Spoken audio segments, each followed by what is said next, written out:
Please step up here, my dears. You know what we have here for you? One of your best food experience in Israel, and it's called Lahouha of Tzfat. Lahouha is the first bread man ever made. It's made from wheat, semolina, lentil, and fennel wheat. On top of it, we put za'atar, arugula, special cheese of Tzfat, tomato, kalamata olives, and our special hot sauce. It's called bisbas. You take a bite and you say bas, bisbas. And this is it. And then we grate the local cheese of Tzfat. And this is it. And if you are ready, we're going to do the flip. Are you ready for the flip?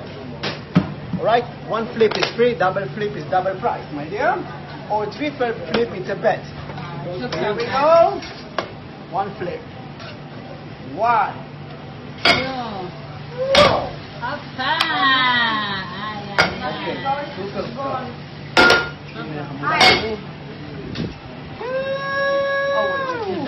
Hi. Shalom. Okay. Here we go, my dear. Lahouha of Tzfat, my dear, the best food ever. One of your best food experience in Israel. Hi. Bye.